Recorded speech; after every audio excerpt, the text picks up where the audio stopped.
Meus irmãos e minhas irmãs, paz e bem.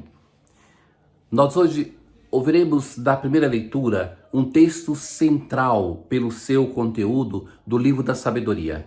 É um articulado elogio, uma descrição da sabedoria, aonde nós temos um elenco de 21 virtudes da sabedoria e elas assim colocam, divididas em três grupos, são 3 vezes 7, que o 7 é o número da perfeição e 3 é o número de Deus.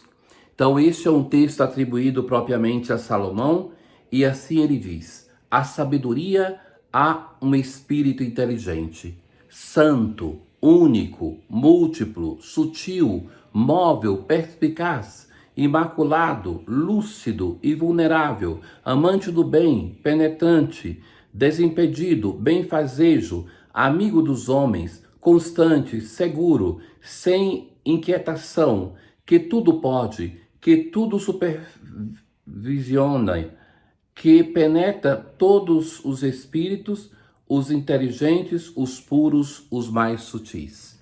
Na verdade, a grande síntese que nós encontramos são 2 frases que estão mais adiante no próprio texto, que vai dizer assim: ela é um sopro do poder de Deus.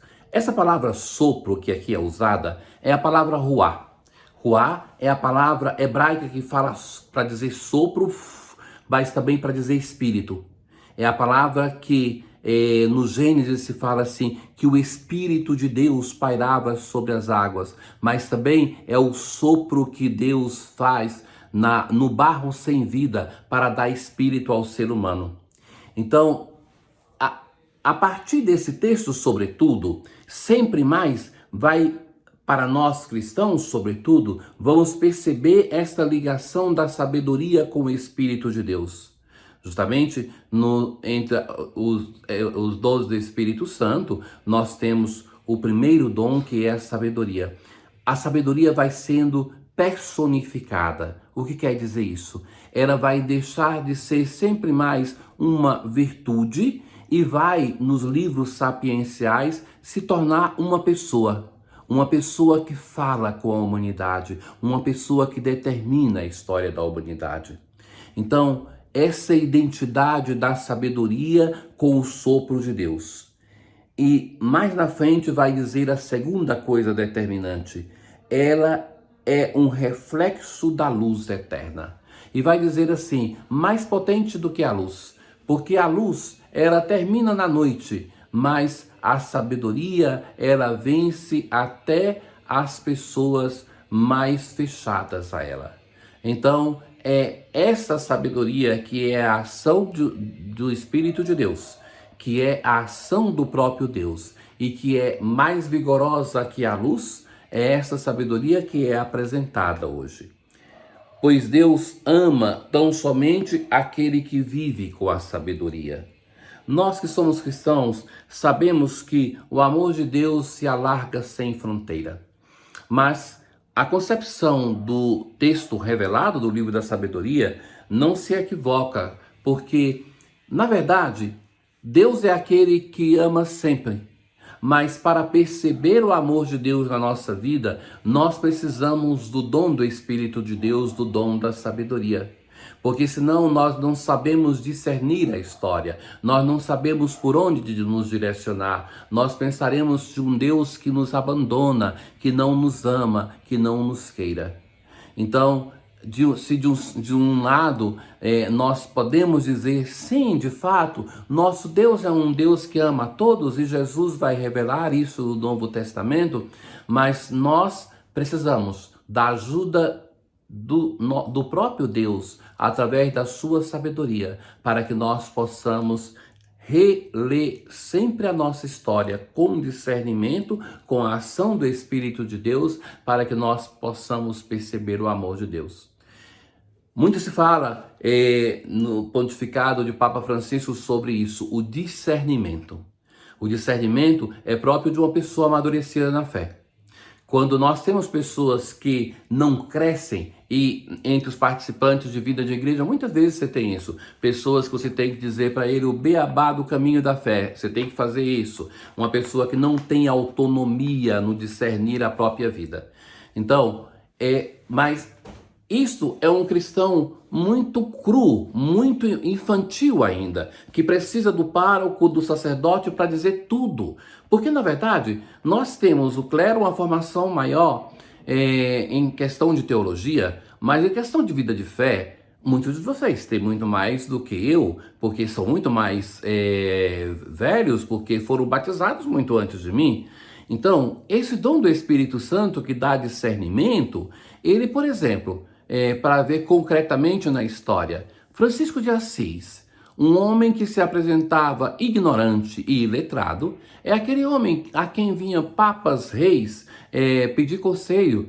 Tantos sacerdotes entram na sua comunidade para buscar viver o seu estilo de vida. Então, esta é a ação do Espírito de Deus, é a ação da sabedoria, que faz com que a pessoa se tenha discernimento para si e se torne um pai espiritual também para os outros. Peçam a Deus constantemente, peçamos para que Ele nos dê o seu Espírito. E pedir o seu Espírito é pedir para que nós nos abramos ao seu Espírito, porque nós já o recebemos com o sacramento da Crisma, sobretudo. Peçam o Espírito de Deus insistentemente para que nós possamos todos ter discernimento na nossa vida, porque sem Ele nós ficamos simplesmente pessoas que repetem os jargões do mundo sem nunca discernir a história, sem nunca ver qual é de fato a que conversão eu estou sendo chamado em cada fato. Não basta ficar aí perguntando o porquê das coisas, mas a que conversão sou chamado nesse momento histórico da vida? A que conversão sou chamado nesse momento da história do mundo, da história do Brasil, da história da igreja? A que conversão sou chamado? Ora, caríssimos, hoje nós encontramos Jesus no Evangelho, que primeiramente Jesus é provocado por uma questão que trazem os fariseus, que perguntam para Jesus sobre o momento em que chegaria o reino de Deus. E Jesus vai responder, o reino de Deus não veio ostensivamente. Ou seja, ainda muitos de nós esperam isso contra o Evangelho, que vai ter aquela manifestação grandiosa e o reino de Deus vai começar.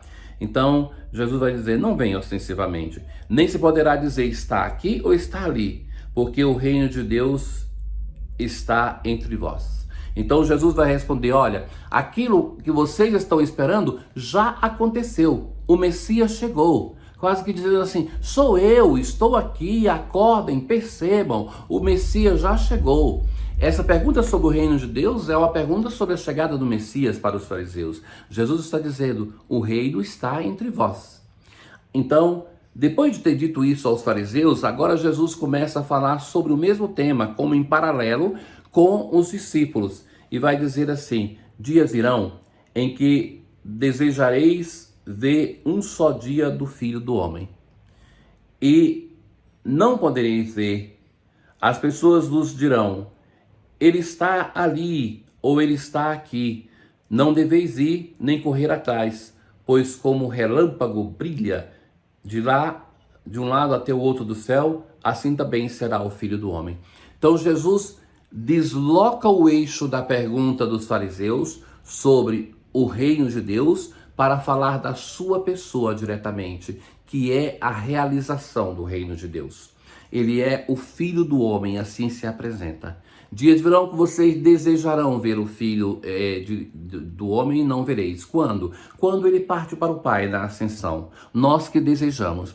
Então as pessoas vão correr aonde ele está e vai ter sempre aquela pessoa que vai se sentindo direito. Está ali e vai ter os seus seguidores. E a verdadeira palavra de Deus vai ser esquecida. Então, que Jesus vai dizer, a presença do reino do Filho de Deus, do reino de Deus, portanto, é como um relâmpago. Um relâmpago no céu, ele corta o céu, clareia toda a terra. E onde ele está? Está aqui, está ali? Não, está em toda parte. Então, assim é a presença do Filho de Deus. Mas Jesus anuncia isso e fala, mas antes que isso aconteça, é preciso que ele passe pelo mistério da sua paixão, morte e ressurreição. Jesus tira logo a tentação que poderia ter os discípulos de um Messias poderoso deste mundo, para anunciar um Messias que passa pela grande mostra do seu amor para conosco, o dar a vida. Tenha um bom dia. O Senhor esteja convosco, Ele está no meio de nós. Abençoe-vos o Deus Todo-Poderoso, o Pai, o Filho e o Espírito Santo. Paz.